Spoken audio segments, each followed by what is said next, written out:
Today on BladeHQ.com, we are taking a look at the Spyderco Street Bowie. Somebody requested this one on YouTube, so I pulled it off the shelves, and we're going to be comparing it to the Spyderco Street Beat, which is also designed by Fred Perrin. You can kind of see the similarities there as well. We're going to throw an SE4 in the mix because a lot of people know that one. Just kind of compare the specs on these two, as well as just the price point and that sort of thing. So first of all, the overall length on this knife is 9.3 inches. The blade length is 5 inches, made from VG10 steel.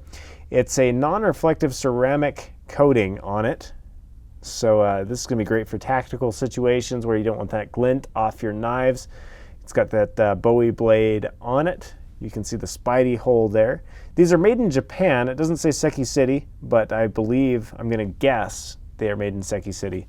I like the jimping on it. It's fairly small jimping, I guess, lines, but very, very aggressive, very grippy in the hand.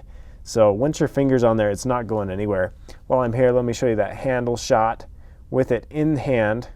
It feels very nice. I like the ergos on it a lot. It's got this deep index finger choil right there, so your finger's not going to slip off of there. Very, very nice. And the handle is an FRN handle with, what is it, high traction Kraton rubber inserts. So it feels very good in the hand, and it's very grippy as well. It's got a nice lanyard hole right there. One thing I did notice about this knife versus the Street Beat, the Street Beat is full tang. You can see that piece of steel goes all the way down it. This one, it appears, is not quite full tang, just from what I can see. You can see that piece of steel stops right there. And that's where the FRN handle, the fiberglass reinforced nylon handle, is going to pick it up. So just something to think about. So in comparison, let's take a look. I'm just going to pull up the specs here. We've got the Street Beat, which is a little bit shorter. Just comparing the two of them next to each other. Overall length on the Street Beat is 7 inches versus what on the Street Bowie? 9.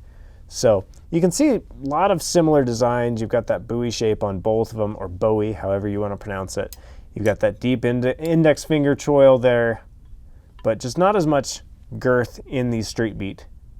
And by the way, this one is $177 versus this Street Bowie, which is $95.50.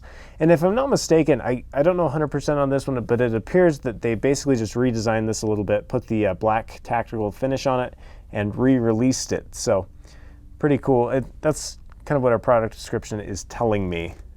So if you know better, feel free to leave it in the comments on YouTube and let me know. So very nice knife, and this one runs for $95.50, so an under $100 knife, made in Japan, good steel on it, VG10, easy to sharpen. Let's go over some of the particular specs. I'll pull out my calipers here. The thickness on the blade, on the spine of the blade, 0.15 inches. Right there on the blade is 0.048 inches.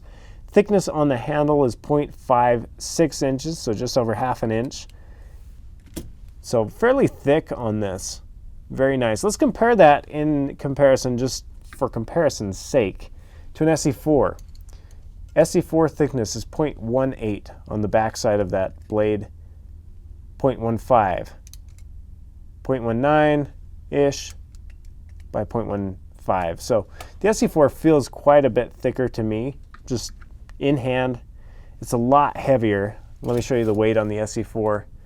Weight is 7.4 ounces versus what? We got 3.7 ounces on the Street Bowie. So a lot heavier with the SE4. Just different styles of knives. The SE4 runs for how much? Let's see, $129.95 versus $95. So different steels, high carbon 1095 steel on the SE4. Just kind of different options for you. This one is definitely more expensive of the three that we're taking a look at today, but very cool look to it as well. So give you a nice close-up there of the handle. Very cool. I mean, it's all about how much you want to spend, what you're going to use it for, that sort of thing. This is going to be a great knife to throw in a bug-out bag, to take camping with you. If you are a tactical sort of dude, this is going to be a great knife for that. It also comes with an injection molded polymer sheath and it's going to fit right in there. It's got the G clip on it, so you can clip it on your belt, clip it on your bag, that sort of thing. It's going to fit in there really well.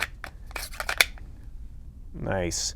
Let me show you one last thing before we take off on this overview, the knife in hand with a glove on, just like that. So, fits nicely, feels good in the hand, very grippy, even with the gloves on, with that jimping on the back. Nice little knife, and for the money, $95.50 on Blade HQ's website, on our website. It's a good little deal. So, not a bad knife by any means. And as I mentioned, the place to buy it is bladehq.com. Today in studio, I have Aaron. Aaron has been doing a job shadow all day. We were out actually this morning testing the SE4. What did you think of the SE4 this morning, Aaron? It was very good knife.